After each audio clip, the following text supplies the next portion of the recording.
हाँ तो विद्यार्थी हूँ मैं रजनीश दुबे, मैथ्स टीचर। हम लोग आज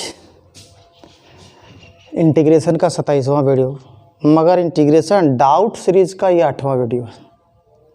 इंटीग्रेशन डाउट 1 से लेकर के 7 तक में मैंने आप लोगों को 80 क्वेश्चंस बताए हैं।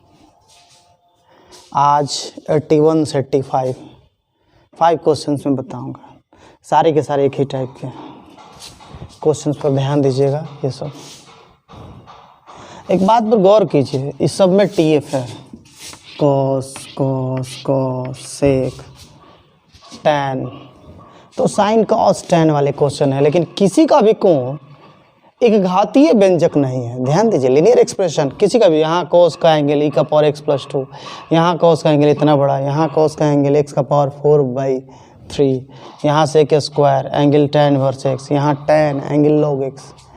तो मैं ऐसे प्रश्नों की बात कर रहा हूँ जहाँ साइन कॉस टैन वाले क्वेश्चन होंगे, लेकिन एंगल लीनियर एक्सप्रेशन नहीं होगा, एंगल सिंपल नहीं होगा, एंगल कोई कॉम्प्लेक्स एक्सप्रेशन होगा। मतलब लीनियर एक्सप्रेशन छोड़कर कुछ भी हो सकता है। तो ऐसे प्रश्नों को कैसे बनाएंगे, है ना। इधर कैमरा लाए, देखिए मैंने यहाँ लिखवाया है कि यदि किसी टीएफ का कोण, टीएफ मतलब sine cos tan cot, linear expression छोड़कर कुछ भी दूसरा हो, तो उसके एंगल को ही हम लोग YZW जो मानना है मान के चलेंगे। जैसे देखिए क्वेश्चन, जैसे मैंने लिया आपका tan √x बटा में √x dx, ये क्वेश्चन समझने के लिए मैं ले रहा।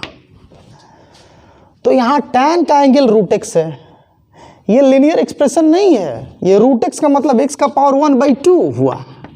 तो जब भी एंगल लीनियर एक्सप्रेशन नहीं हो, एक घातीय व्यंजक नहीं हो, x का पावर 1 छोड़कर कुछ भी दूसरा हो या कुछ भी दूसरा तरह का व्यंजक हो, तो उसी को हम लोग y मानेंगे। एंगल को ही y माना जाता है। ध्यान दीजिएगा, एंगल को, टीएफ के एंगल को y मानेंगे जब टीएफ लीनियर एक्सप्रेशन नहीं होगा।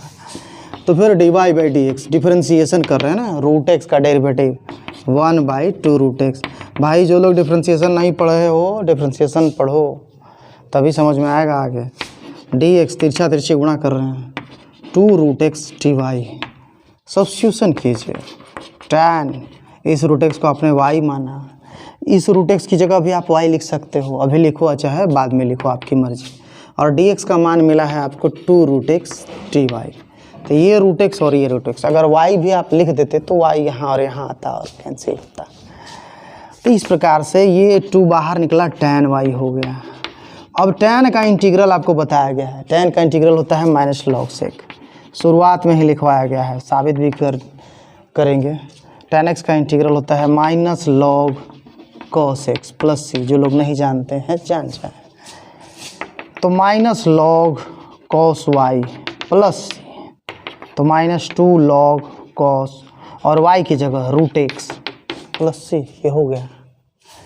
तो बेसिकली यहाँ आपको सिर्फ यही सीखना है कि भाई जिसका एंगल लीनियर एक्सप्रेशन छोड़कर, एक घातीय व्यंजक छोड़कर कुछ भी अलग हो, कुछ भी अलग हो, साइन कोस टैन के एंगल में √x हो, log x हो, खुद साइन x हो, cos x हो, tan x हो, कुछ भी हो, उसी को y मानते हैं और चलते हैं। जैसे मान लीजिए आपका क्वेश्चन, मैंने एक बड़ा सा क्वेश्चन दे दिया, ऐसे मैंने कहा tan x sec square x, तो ज़्यादा कुछ नहीं ध्यान देना है।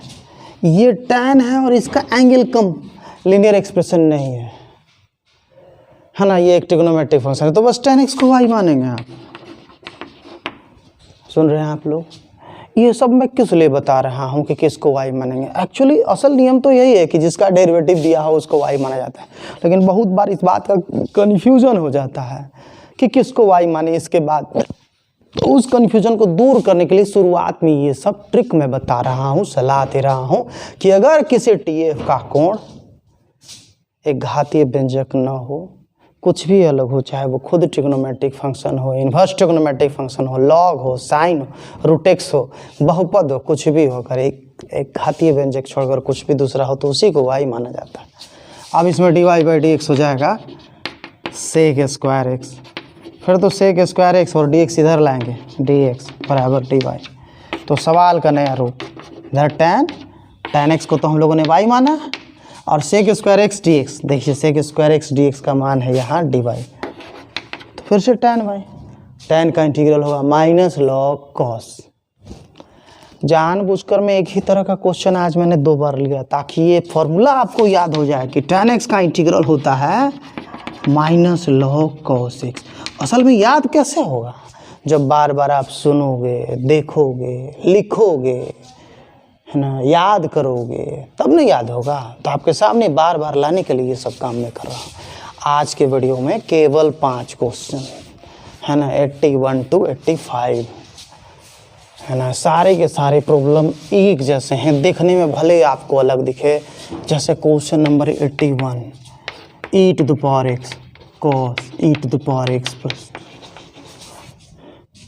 तो TF का कोण यहाँ कम्प्लेक्स है, TF का कोण यहाँ एक घाती नहीं है, यहाँ कोस है या कोस का कोण। तो कोण कुछ भी हो, पूरा का पूरा कोण को y माना जाता है। एक दिमाग में भर लीजिए, यहाँ कोई कन्फ्यूजन मत मन में रखिएगा। इस लिख से अलग हटकर जहाँ चल दीजिएगा कि सवाल आपका वहीं रुक जाएगा या थोड़ा आगे जाके रुक जाएगा। या इस लिख से अलग हटकर भी लोग चलते हैं, सवाल बनता है। लेकिन आप तो शुरुआत न कर रहे हैं, शुरुआत में तो लिख पर ही चलना होगा। और जब लिख पर चलना सीख जाइएगा तो बाकी चीज़ें भी आपको समझ में आने लगेगी। जब एक पूरा रास्ता जान जाइएगा, उसकी सारी खूबियों को जान जाइएगा, तो दूसरे रास्ता को ढूंढना भी आप जान जाइएगा। e to the power x का डेरिवेटिव यही होता है, 2 का 0 होगा। फिर dx इधर लाएंगे तो e to the power x dx बराबर dy। e to the power x और dx दोनों मिल के dy है, i नाम दिया मैंने। तो ये e का पावर x और ये dx, ये दोनों मिल करके dy होगा। मैं थोड़ी देर के लिए इसको ऐसे सजा रहा हूँ, e to the power x। सजाना ज़रूरी नहीं है, मैं आपके समझने के लिए सजा रहा हूँ। आप डायरेक्टली लिख सकते हो कि ये यहाँ मैंने लाया है, तो आप डायरेक्ट कहते कि ये मिल करके dy और ये cos जो कि यहाँ है और ब्रैकेट के अंदर y, तो सिंपली ये cos y ना हो गया। और cos y का इंटीग्रल होता है sin y, sin y plus c। फिर तो sin y की जगह e to the power x plus 2 plus c, answer, that's all. और 82 question, x square plus 1 cos x cube plus 3x plus 2। आपको लग रहा होगा कि मैं कॉस ही कॉस क्यों ले रहा हूँ, पिछला बार मैं tan ले रहा था, अब मैं कॉस ले रहा हूँ। जरूरी नहीं कि यहाँ कॉस रहेगा, यहाँ साइन रहे, tan रहे, कॉट रहे, कुछ भी रहे, जिसका भी इंटीग्रल मालूम होता है वो यहाँ रहेगा। तो एक ही तरीका से सवाल बनेगा, tan के लिए भी वही, साइन के लिए वही, कॉट के लिए भी वही, अच्छा सेक के लिए भी वही, कॉसेक के लिए भी वही। तो आपको बताया गया है कि अगर TF का कोण, TF यहाँ कॉस है, ट्रिग्नोमेट्रिक फंक्शन, इसका कोण एक घातीय नहीं है, तो जो भी कोण है उसी को y मानेंगे। X cube plus 3x plus 2 y माने, है ना। फिर डिफ्रेंशिएशन किया जाता है dy बाई dx, तो एक्स क्यूब का होगा 3x स्क्वायर, 3x का होगा केवल 3, 2 का हो जाएगा 0, 3 कॉमन, एक्स स्क्वायर प्लस 1 और dx इधर लाए, dx बराबर dy। अब यहाँ सवाल में देखिए, आप नाम दीजिए इसका भी आई, ये cos x cube plus 3x plus 2 ये है, और एक्स स्क्वायर प्लस 1 को मैं dx के पास ला रहा हूँ। एक्स स्क्वायर प्लस 1 सजा सकते हैं ना, गुणा नहीं ना है, इधर उधर कर सकते हैं, हालांकि ज़रूरी नहीं है ऐसा, है ना। तो एक्स स्क्वायर प्लस 1 dx, क्यों इधर एक्स स्क्वायर प्लस 1 dx आया है और यहाँ 3 भी आया है, तो 3 लाने के लिए 3 से मैंने गुणा भाग कर दिया। ज़रूरी नहीं है ऐसा करना, आप ऐसा नहीं करते, सीधे dx का मान निकालते, dy बटा में इतना होता और रखते, तो सवाल आपका ऐसे ही बनता। बस वैसे भी मैं बनाकर दिखा देता हूँ। तो ये cos y हो गया और ये हो गया dy, और फिर पिछले क्वेश्चन की तरह यहाँ भी 1/3 तो अपनी जगह पर है, cos y का हो गया sin y प्लस सी, फिर 1/3 sin y की जगह y जिसको आपने माना है x³ plus 3x plus 2, last में ये याद रखें कि y की जगह फिर से y जिसको आप माने हैं। अच्छा, मैं x² प्लस 1 उधर ले गया, नहीं ले जाता तो देखिए अब मैं नहीं ले जा रहा हूँ,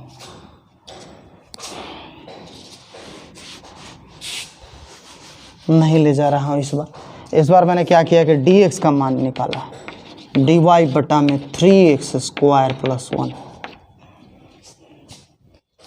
अब मैं रख रहा हूँ i बराबर x² प्लस 1,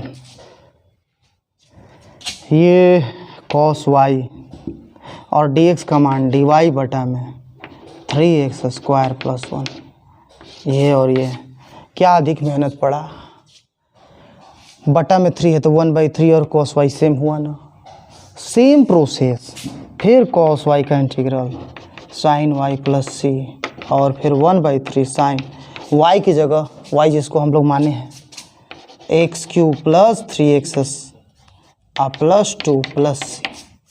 तो इस प्रकार से हमारा क्वेश्चन बना 82।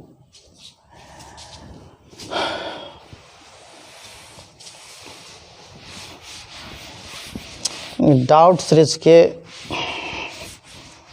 अगर NCERT से सोचें तो अभी हम लोग 7.1 पढ़ने के बाद 7.2 की चर्चा कर रहे हैं।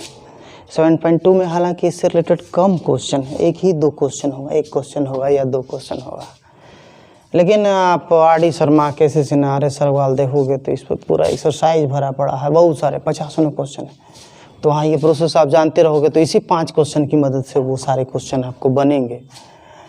82 बन गया। 83 देखिए, x का पावर 1/3 x फिर है cos x की पावर, फिर देखिए यहाँ cos ही आ गया, मगर ये ज़रूरी नहीं है, यहाँ sin cos tan कुछ भी हो सकता है, सबके लिए एक प्रोसेस होगा। ये TF है, TF का कोण चाहे जो भी होगा, अगर लीनियर नहीं है तो इसी को y माना जाता है, माना कि x की पावर 4/3 बराबर y, और फिर डिफ्रेंशिएशन कर रहे हैं तो डिफ्रेंशिएशन का सूत्र x का पावर n का डेरिवेटिव वाला सूत्र याद होगा ना, पावर गुणा में फिर x का पावर n-1, तो पावर 4/3 है, 4/3 गुणा में x का पावर 4/3 - 1, तो 4/3 cos 4/3 में से 1 घटा 1/3, हाँ, x टू द पावर 1/3 बराबर dy/dx। आप देख रहे होंगे इससे पहले भी जो क्वेश्चन मैंने बनाया था उसमें, यहाँ ज़रा लाइएगा, उसमें TF के कोण को जब हम y मान रहे हैं तो उसके डेरिवेटिव में उसका डेरिवेटिव बाहर है। यहाँ भी TF के कोण को जब हम y माने थे तो उसका डेरिवेटिव यहाँ बाहर है, और यहाँ भी cos के TF को जब हम y माने हैं तो उसका डेरिवेटिव बाहर है, डेरिवेटिव हम निकाले हैं। कांस्टेंट पर मैं ध्यान नहीं दे रहा हूँ, क्योंकि कांस्टेंट तो जहाँ ज़रूरत पड़ेगा हम अपने मन से गुणा भाग कर लेंगे, है ना। तो फिर x to the power 1/3 dx, और ये 4/3 उधर भेज दिए, 3/4 dy। x to the power 1/3 और dx को एक संग रखें, क्योंकि ये दोनों है, ये है x टू द पावर 1/3 और dx, ये दोनों मिलकर बन गया dy, और 3/4 ध्यान दे रहे हैं, और ये बचा है cos, अब ब्रैकेट के अंदर वाले को हम लोगों ने y माना, तो 3/4 बाहर निकला cos y। सोचिए अगर ये cos ना हो करके sin रहता तो सेम प्रोसेस sin रहता, tan रहने पर tan रहता, cot रहने पर cot बनता, sec स्क्वायर रहने पर sec स्क्वायर, जस्ट करता, नो प्रॉब्लम। sin हो, cos हो, tan cot हो, sec हो, cosec हो, cosec स्क्वायर हो, cot जो भी हो, सेम प्रोसेस है। फिर cos y का इंटीग्रल sin y प्लस सी, तो 3/4। देखिए ऐसे आप एग्ज़ाम में सवाल बनाओगे तो बगल में ऐसे लिखोगे और ये सवाल का हिस्सा है। ऐसा मत करना कि मैं बगल में लिख रहा हूँ तो आप इसे छोड़ दोगे, सोच रहे होगे कि सवाल का हिस्सा नहीं है। बिना उसको किए हमको ये कैसे समझ में आएगा तो ये भी सवाल का हिस्सा है, उस पर मार्क्स है। और प्रक्रिया है कि 1/1 नीचे लिखा जाता है, लेकिन कभी कभी मैं लगातार ऐसे लिख देता हूँ, वो प्रक्रिया नहीं है। प्रक्रिया बराबर में 1/1 नीचे। साइन y की जगह फिर से x⁴/3 + c 83 हुआ। क्वेश्चन नंबर 84 को देखते हैं हम लोग। है sec square tan inverse x, camera ज़रा नीचे कर दीजिएगा। यहाँ दिमाग को विशेष लगाने की ज़रूरत नहीं है। TF का कोण अगर लीनियर एक्सप्रेशन छोड़कर कुछ भी आ गया, मतलब उसको y मानना है। मतलब आप tan इनवर्स x को,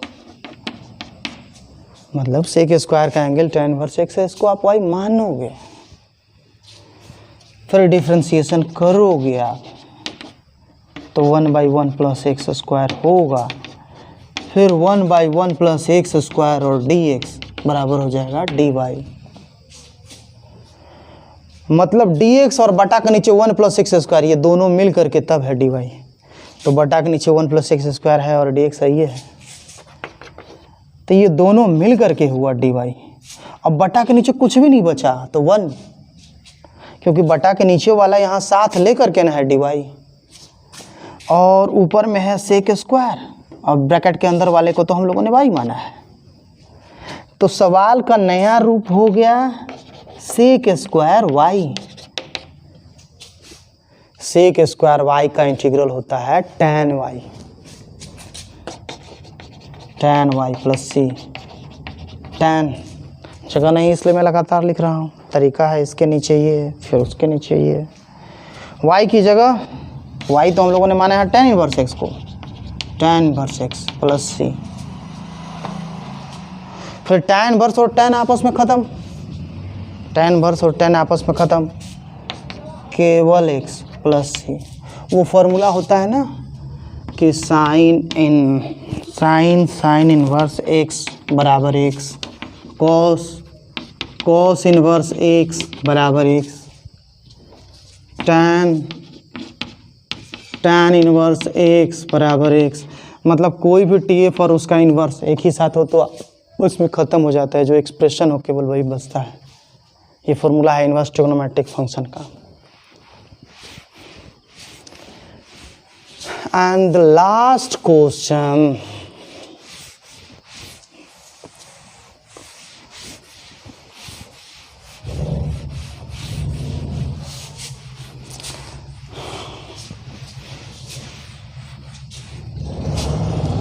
#85 tan log x yx।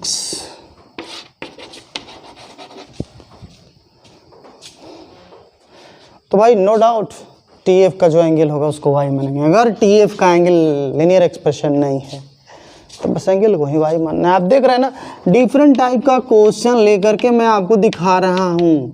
अब बात यह है कि मैंने एक ही बार बोलकर क्यों नहीं छोड़ दिया, क्यों मैं 5 क्वेश्चन लिया, क्यों मैं इतना बकबक किया? क्योंकि सवाल जब देखते हैं तो कई बार मन में संदेह हो जाता है क्या करें ना करें।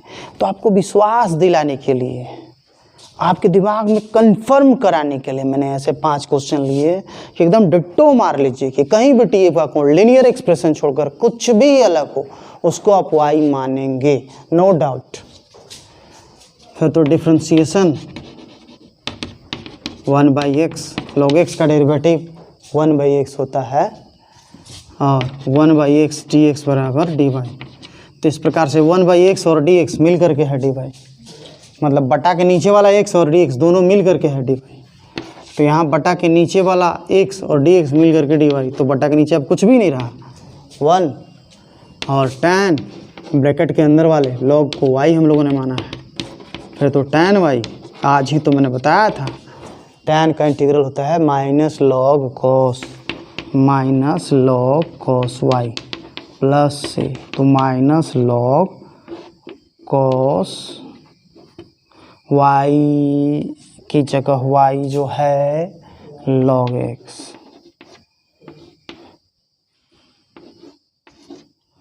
प्लस c आंसर हुआ। That's all and thank you all.